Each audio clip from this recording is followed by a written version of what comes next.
Vamos falar hoje da história dos livros de Samuel, portanto, dos juízes à monarquia. Esta passagem deste período em que Israel era governado pelos juízes, iniciamos os reis, que é a monarquia. À medida que avança a história vai se deteriorando. Durante a vida de Josué, o povo manteve-se fiel às cláusulas da aliança, exceto no caso de Acã. E por isso a conquista da terra foi uma caminhada triunfal. A derrubada das muralhas de Jericó, as cornetas, a arca da aliança, o poderio bélico de Josué, é exagerado, é hiperbólico, é um gênero épico, lírico, e nós vimos como Josué, ele faz aquele discurso em Siquém, dizendo: eu e minha família serviremos o Senhor. Vocês são livres de escolher a felicidade, a infelicidade, o bem ou o mal. Cada um que quiser, tome seu rumo. Mas eu e minha família seguiremos e seremos fiéis a Javé. Josué, já nos seus finais dos dias, termina com este discurso que ele é colocado na boca.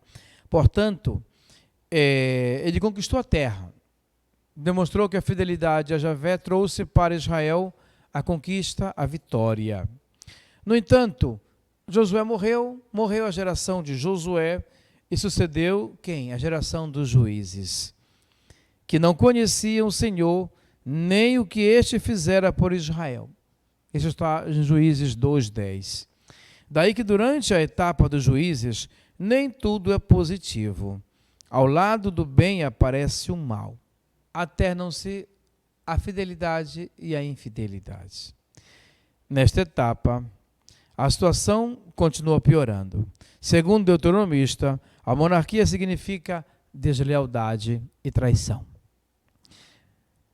Do ponto de vista institucional, uma vez que Israel ele recusa o governo de Javé, isso é deslealdade aos pactos feitos desde os antigos patriarcas. É a denúncia que se faz em 1 Samuel capítulo 12, que é um dos discursos marcantes de toda a história deuteronomista.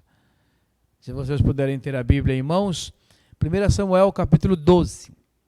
Samuel disse a todo o povo de Israel: obedeci a vossa voz em tudo que me pediste, e estabeleci um rei sobre vós. Agora tendes o rei que vos governará doravante. Quanto a mim, estou velho e grisalho, e meus filhos estão no meio de vós. Estive à vossa frente desde a minha juventude até este dia. Agora aqui me tendes, dai testemunho de mim em presença do Senhor e do seu ungido. Tomei o boi ou o jumento de alguém? Oprimi ou prejudiquei alguém? Recebi presente de alguém para fechar os olhos ao seu proceder? Restituirei. Responderam-lhe: tu não nos prejudicastes, nem nos oprimistes, nem recebestes coisa alguma da mão de ninguém. Isto é, Samuel foi um profeta reto, justo, disse a palavra sem olhar na cara de ninguém, sem temer, sem fazer acordos, pactos. Portanto, ele tinha uma força moral, uma autoridade da sua vida, do seu testemunho. E o povo reconhece isso. Samuel replicou: o Senhor é testemunha contra vós e contra todo, e também o seu ungido, de que vós não encontrastes coisa alguma nas minhas mãos. Sim, eles são testemunhas, responderam eles. Samuel disse ao povo: é, pois, testemunha o Senhor que estabeleceu Moisés e Arão e tirou vossos pais do Egito. Agora apresentai-vos, vou pleitear convosco diante do Senhor a respeito de todos os benefícios que ele vos concedeu a vós e a vossos pais. E aqui ele vai narrando toda a ação de Javé, tá? E tudo aquilo que Deus fez, libertando por eles. Versículo 18. Samuel pôs-se em oração e o Senhor mandou no mesmo instante trovões e chuva, de modo que todo o povo temeu grandemente ao Senhor e a Samuel. E disseram todos a Samuel: roga pelos teus servos ao Senhor teu Deus, para que não morramos, porque a todos os nossos pecados juntamos o mal de pedirmos um rei. Aqui está a raiz. Não temais, respondeu Samuel, o mal está feito. Agora não vos desvieis do Senhor, e serviu de todo o vosso coração. É aquilo que disse a Salomão, ele não mais amava o Senhor sem reservas. Ele tinha reservas ainda. Amava Javé, mas também amava aquela mulher, filha do faraó, que trouxe o seu ídolo. Amava aquela filha do rei amonita, que trouxe o seu Deus. Amava aquela do filho do rei cananeu, que trouxe o seu ídolo. Ia para cada um, queimava incenso, e agradava a todos e desagradava a Javé, porque o coração dele estava despedaçado, dividido. Não vos afasteis do Senhor, para seguirdes coisas vãs, que não salvam nem livram, porque são vãs. O Senhor, por causa do seu grande nome, não abandonará o seu povo, porque foi do seu agrado fazer de vós uma nação. Longe de mim também este pecado contra o Senhor, de cessar de orar por vós. Quer dizer, o profeta, mesmo vendo o pecado, o povo arrependido implorando, eles serão castigados por causa desta escolha que vocês fizeram, mas eu continuarei rezando por vocês. Você vê que era um homem de oração. Longe de mim também esse pecado contra o Senhor, de cessar de orar por vós. Eu vos mostrarei o caminho bom e reto. Temei, pois, ao Senhor e serviu em verdade de todo o vosso coração, considerando as maravilhas que ele fez por vós. Se, porém, fizerdes o mal, perecereis vós e o vosso rei. Portanto, esse capítulo 12, ele é colocado na boca de Samuel. É uma peça redigida pelo deuteronomista, tendo a função de fazer a passagem do período dos juízes para o período da monarquia. Serve para fazer a transição entre a segunda e a terceira etapa da história deuteronomista. O discurso foi elaborado a partir de diferentes elementos e paradigmas literários. Tem muito de testamento, um gênero bastante frequente na Bíblia. Ao falar de Josué 23, que nós já falamos lá, também outro discurso de testamento colocado na boca de Josué, no capítulo 23, na Assembleia de Siquém. Embora não se pronuncie a palavra, 1 Samuel 12, como nós vimos, foi construído também sobre o paradigma aliança. O versículo 6 a 13 corresponde ao prólogo histórico, aquilo que nós lemos. No Egito, Deus vos libertou das garras do faraó, vos conduziu a uma terra. Esse era o credo. O Senhor libertou Israel das garras do faraó e deu-nos uma terra em herança. Isso era um credo para eles. Isso tornava-se um motivo de fé. Repetir isso, como a gente repete a profissão de fé. Creio na ressurreição dos mortos. Jesus ressuscitou ao terceiro dia. Ele foi sepultado. Ele está à direita do Pai. Isso é o credo das verdades de nossa fé que se confirmaram ao longo da história. Eles tinham o credo. Esse credo está presente nesse discurso na boca de Samuel. Certo? As imagens da aliança dão força e solenidade a esse discurso aí. Portanto, ele assinala que a culpa é de terem escolhido um rei. Os desvios e o mau comportamento da maior parte dos reis foram precisamente as causas do exílio em que agora se encontra o povo, quando o deuteronomista publica a última edição de sua obra. 1 Samuel sabe que a etapa do juízo não foi uma etapa ideal. Contudo, crê que era preferível a monarquia, porque salvaguardava melhor a fé já vista e o espírito da aliança.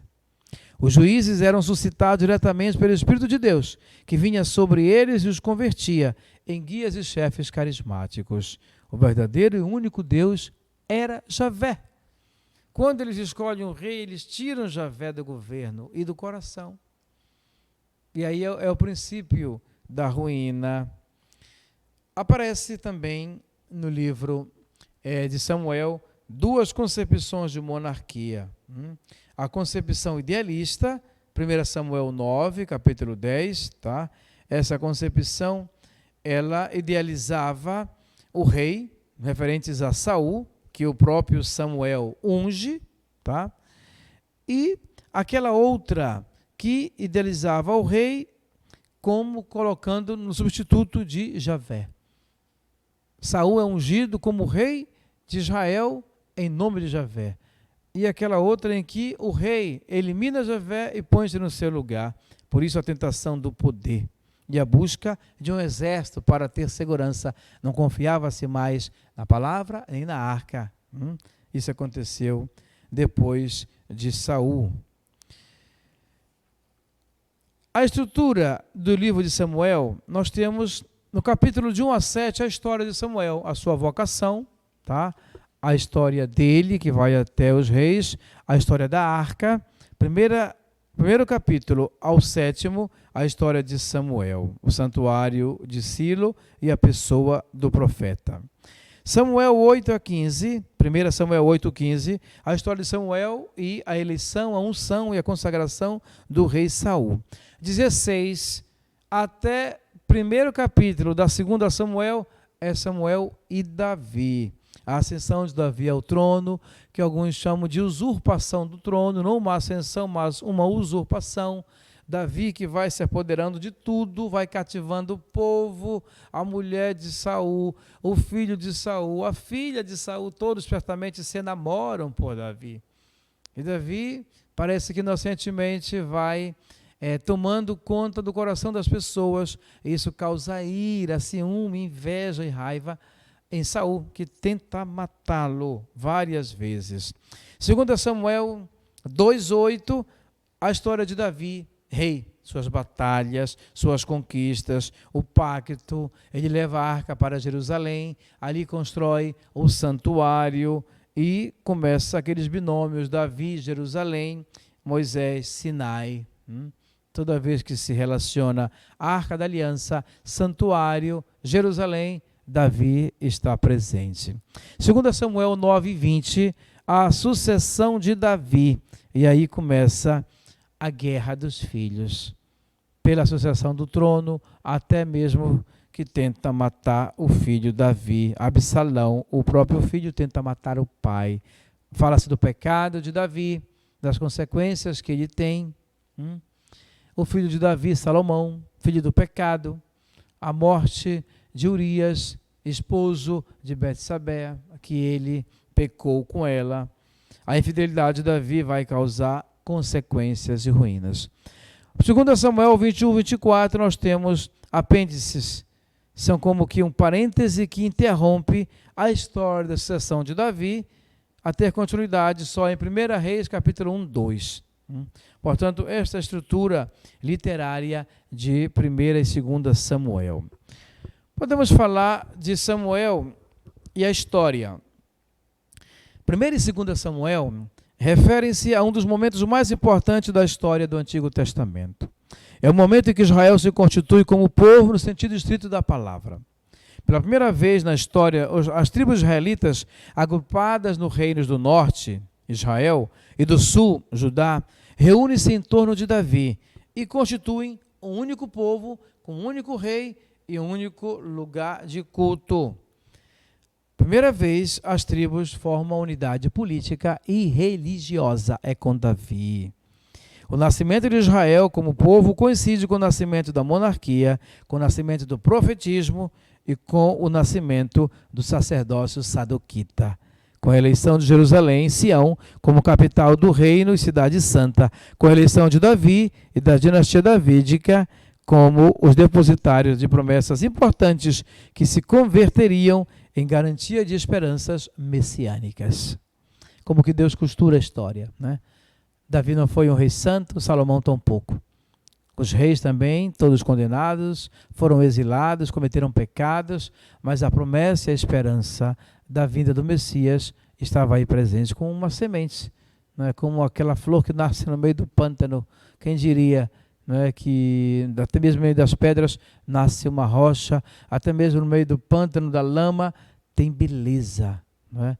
Como que Deus sabe tirar de uma história de pecado, graça. Isso vai se repetir na história de São Paulo, Saulo, na história dos santos, na história de tantos monges que deixaram tudo depois de uma vida de pecado, não é? Que deixaram a própria vida de riqueza, de poder, de carreira, porque encontraram a pedra preciosa, Jesus Cristo, mesmo tendo tido uma vida de pecado, né? E como que essa teologia ela está presente na nossa vida hoje também. Portanto, Samuel é esse primeiro juiz, primeiro profeta e primeiro sacerdote. Samuel encerra-se, portanto, o período dos juízes e inicia o tempo da monarquia. Ele é o último juiz e o primeiro profeta. Monarquia e profetismo são duas instituições contemporâneas e complementares. Como nós já vimos, o profetismo significa o elemento carismático que recorda aos reis que toda a vida do povo eleito, com suas instituições, incluída a monarquia, deve ser presidida e guiada pela palavra de Deus e pela mão de Deus. Um bom exemplo dessa presença de soberania divinas encontramos no fato de que a unção sagrada chega aos reis por meio dos profetas, que são os porta-vozes, mas são aqueles instrumentos de unção e consagração de Deus, entre Deus e o seu povo. Samuel, portanto, ungiu Saul e Davi como reis de Israel, mas reprovou o primeiro. Ele mesmo reprovou Saul por ter pecado. Portanto, a pessoa e a palavra de Samuel são a chave que nos permite ler e entender os acontecimentos como um todo da primeira e segunda Samuel. Samuel exerce também a função de sacerdote. Pelas mãos de Samuel começa um movimento profético na história bíblica, que haverá repercussões universais. Nós já vimos isso, que os profetas eles têm uma função de purificação, de renovação. Olha para o futuro para iluminar o presente. Veio um presente, mas com olhos de esperança.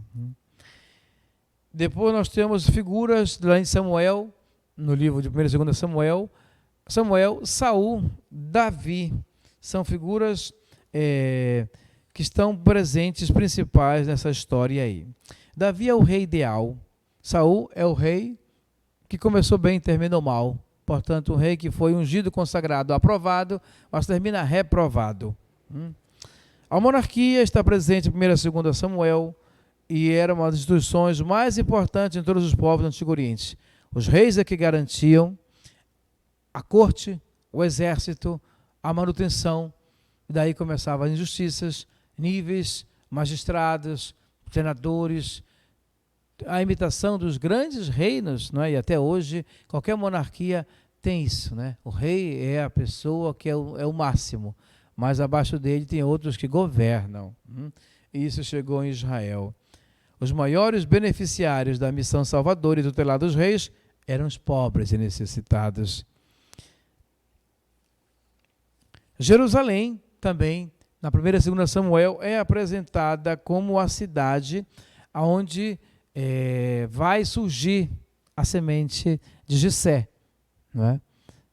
Filha de Davi, a dinastia davídica da qual brotará a semente que é o Messias prometido. Portanto, a cidade santa, capital do reino, reunia essas duas funções, política e religiosa, que na época de Jesus estava bastante complicado, né? Porque já não era mais nem política nem religiosa como era na época de Davi. A política já estava dividida entre vários partidos políticos. Israel estava dominado pelo Império Romano e religiosamente o povo estava dividido, buscando interesse do sumo sacerdote de enriquecimento. Portanto, do ponto de vista político, a importância de Jerusalém segue uma curva descendente. Conhece o momento de apogeu durante o reinado de Davi e Salomão, mas a morte deste divide a monarquia e Jerusalém leva a pior ao ficar como capital do pequeno reino de Judá, separado do reino de Israel, do reino do norte. Não demorou muito, as grandes potências da época impuseram sua soberania sobre a Palestina. Jerusalém passa a ser tributária, inicialmente ao Egito, à Síria, Babilônia, Pérsia, Grécia e Roma. A partir do exílio, Jerusalém vai perdendo inclusive consistência histórica geográfica.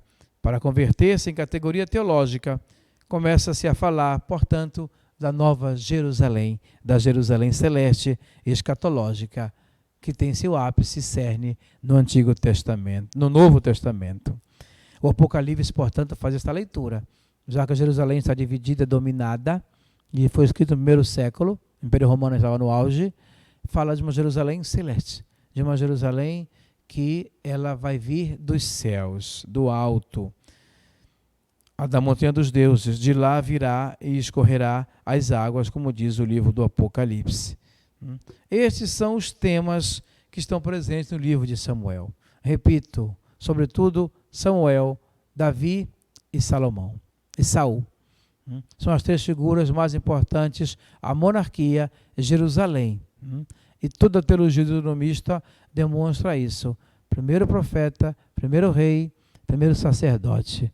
Da história de Samuel, dá origem a uma profecia diferenciada em Israel.